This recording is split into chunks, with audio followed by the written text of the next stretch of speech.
Praise the Lord. जय मसीह की। प्रभु यीशु मसीह के अद्भुत और जलाली नाम में मैं आप सभी का स्वागत करता हूं और आशा करता हूं कि आप सभी आशीषित हैं, आनंदित हैं और परमेश्वर की बातों में अंश अंश करके बदल रहे हैं, बढ़ रहे हैं, औरों तक उन आशीषों को पहुंचा रहे हैं। आज मैं परमेश्वर का धन्यवाद देता हूं कि आज का दिन प्रभु ने आपके और मेरे जीवन में जोड़ा है ना। हम जीवित है, एक दूसरे को देख पा रहे, बात कर पा रहे, स्पर्श कर पा रहे, एक दूसरे को सुन पा रहे, समझ पा रहे। ये बड़ी दया है जो परमेश्वर ने आपके और मेरे जीवन में की है। मैं इसके लिए परमेश्वर पिता का बहुत बहुत धन्यवाद करता हूँ। परमेश्वर ने मेरे मन में आज एक बात डाली कि बहुत बार बहुत जगह पर, बहुत चर्चेस में और बहुत विश्वासियों के बीच में शैतान का एक बड़ा फंदा देखा गया है और वो फंदे का नाम है ठेस लगना, या ठेस लगने के बाद होने वाला जो दुख होता है वो होना। और ये ऐसा फंदा है जो दिखाई नहीं देता, क्योंकि फंदा जो होता है वो दिखाकर लगाया नहीं जाता, उसे छिपा कर लगाया जाता है। और जहाँ छिपाया जाता है वहाँ कुछ आकर्षण की चीज़ें रखी जाती है ताकि जिसको हम फंसा रहे हैं वो आसानी से उस फंदे में फंस जाए, है ना। पहला वो आकर्षणों से भरा होता है, दूसरा वो छिपा हुआ होता है। ये शैतान का सबसे बड़ा हथियार है, ठेस पहुंचाना। और ठेस पहुंचाने के साथ जो प्रतिक्रिया होती है वो होती है दुख हो जाना। जब परमेश्वर का धन्यवाद हो कि जब मैं पूना में सेवकाई करता था तो वहाँ पर मैं एक फैमिली में गया, और फैमिली में मैं जाता था तो एक आंटी के घर में हम लोग प्रार्थना करते थे। और अक्सर जब भी वहाँ प्रार्थनाएं होती थी तो जो अंकल थे वो शराब पीकर आके बहुत बुरी बुरी बातें बोलते थे, उनको बहुत दुख, बहुत तकलीफ पहुँचाया करते थे। और बहुत सारी बातें होती थी, बहुत सारी तकलीफ़ों को वो अपने जीवन में देखा करते थे, बहुत दुखों के पहाड़ों से वो गुजर रहे थे। और ऐसी ही परिस्थिति में प्रभु यीशु मसीह को उन्होंने छोड़ा नहीं, वो प्रार्थना करते रहे, संगति करते रहे। अपनी बेटी बेटों की शादी उन्होंने विश्वास करने वाले भाई और बहनों से किया। बहुत सालों के बाद जब मैं उनसे मिला तो मैंने देखा कि अंकल को पैरालिटिक अटैक आया है। शरीर ने काम करना बंद कर दिया, वो इधर से उधर मूव नहीं हो सकते। इतनी बुरी कंडीशन थी कि चींटियाँ, उनका शुगर लेवल बढ़ जाने के कारण चींटियाँ ना उनके शरीर के पास आती थी, कभी नाक में, कभी कान में, कभी आंखों के अंदर घुस जाती थी।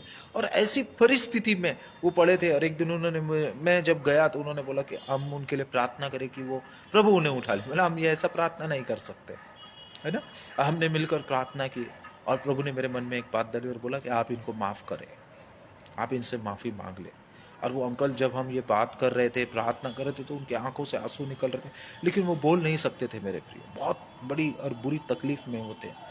वो फैमिली ने हमारे जाने के बाद घुटने टेके और उनके लिए प्रार्थना की कि जो भी तकलीफ है, जो भी ठेस, जो भी दुख इन्होंने हमको पहुंचाया है, उसके लिए हम इनको माफ़ कर दें। आप विश्वास नहीं करेंगे मेरे प्रियो, वितिन वो उनका उनका स्टेटमेंट है, उन्होंने गवाही दी थी कि वितिन कुछ 5 या 6 मिनट के बाद उन्होंने अपने प्राणों को त्याग दिया, क्योंकि वो कई दिनों से, कई हफ्तों से, कई महीनों से, इवन बहुत लंबे पीरियड से उनके माफ़ी के लिए तरस रहे थे।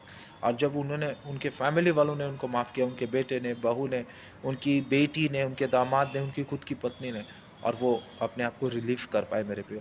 आज जो बात मैं आपके साथ परमेश्वर के वचन से करना चाहता हूँ वो ये है कि ठेस लगना।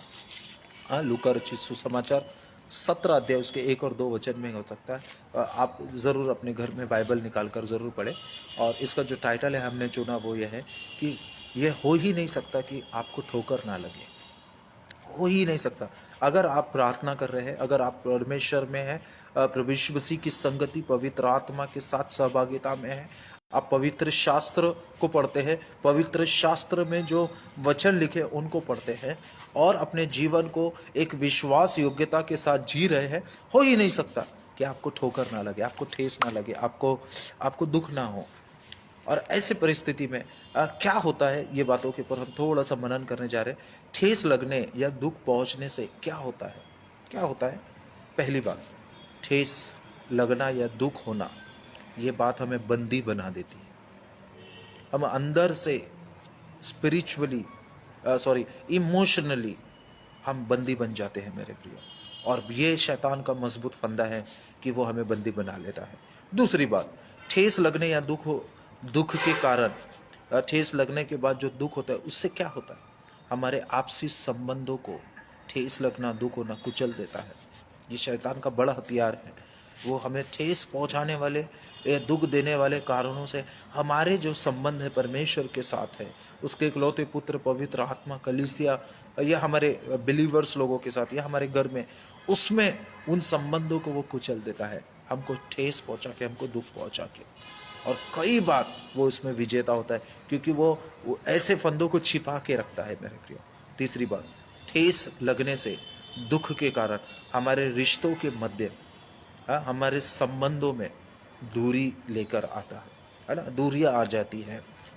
और ये दूरियां बड़ी बनती है, छोटी नहीं होती, ये दूरियां बड़ी बनती है, क्योंकि हम ठेस खाए हुए होते हैं, हम चोट खाए हुए होते हैं, हम दुखी होते हैं, और इससे हमारे रिश्तों में, पति पत्नी में, पिता पुत्र पुत्री में, घर में, माता पिता में, भाई बहनों में, रिश्तों के मध्य संबंधों में, रिश्तेदार जान पहचान वालों में डिस्टेंस हो जाती है, कलीसियाओं के अंदर डिस्टेंस होना शुरू हो जाता है मेरे प्रियो। और ये बातें थमती नहीं है ना, ये बड़ी बनती जाती है, और एक बड़ा बन के कहीं ना कहीं वो एक बड़ा विशाल रूप धारण कर लेती है ना। ठेस लगना या दुख होना शैतान का एक मजबूत फंदा होता है, और हर दिन वो ये प्रयास करता है कि मैं और आप इस फंदे में फंसे। और परमेश्वर का वचन लूका रचित सुसमाचार 17:1 और 2 में कहता है, हो ही नहीं सकता कि आपको ठेस ना लगे, हो ही नहीं सकता कि आपको दुख ना पहुंचे, है ना। ठेस, पांचवी बात, ठेस या दुख के कारण हम अपनी बुलाहट के कामों से, जो हमारी बुलाहट होती है उसमें हम अपाहिज हो जाते हैं, है ना। हम ठीक से प्रार्थना नहीं कर पाते, हम ठीक से वचन नहीं पढ़ पाते, हम ठीक से संगति नहीं कर पाते, हम ठीक से वो सारे कामों को नहीं कर पाते जो पहले कर रहे थे। हमारी बुलाहट में हमको वो अपाहिज बनाने की कोशिश करता है। तो ऐसे परिस्थिति में मुझे और आपको क्या करना है, जो आंटी और उनके परिवार ने किया, या तो माफ़ कर देना या माफ़ी मांग लेना है।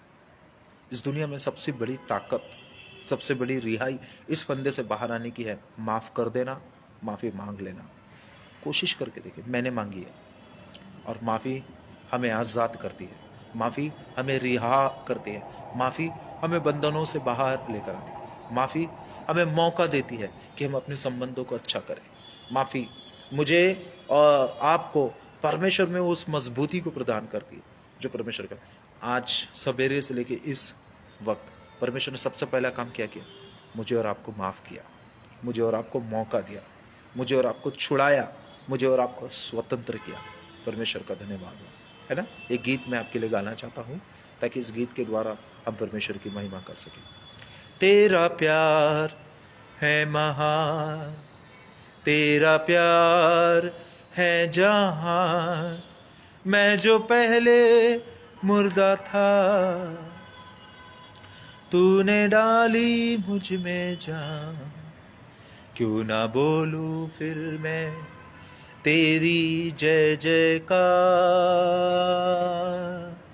क्यों ना बोलूं फिर मैं तेरी जय जयकार, जय जयकार, जय जयकार, तूने मेरे लिए क्या कुछ ना किया। एक साथ मिलकर कहे, जय जयकार, जय जयकार, तूने मेरे लिए क्या कुछ ना किया। राजाओं के राजा, सेनाओं के यहोवा परमेश्वर पिता, आज मैं प्रार्थना करता हूँ उन सभी भाई और बहनों के लिए, पासबानों के लिए, उनकी पत्नी, उनके बच्चों के लिए। हो सकता है कि शैतान के फंदे में जो ठेस, जो दुख, जो चोट के कारण लगा है, बहुत से लोग फंस चुके हैं। परमेश्वर उन्हें माफ़ करने के लिए, उन्हें माफ़ी मांगने के लिए, उस रिहाई को प्राप्त करने के लिए आप मदद करें, ताकि वो भी आपकी जय जयकार करने वाले बने। आपने किया है, इसके लिए धन्यवाद। यीशु मसीह के नाम से मांगते हैं, आमीन। Hallelujah, praise Lord. प्रभु यीशु मसीह का धन्यवाद हो। जय मसीह की।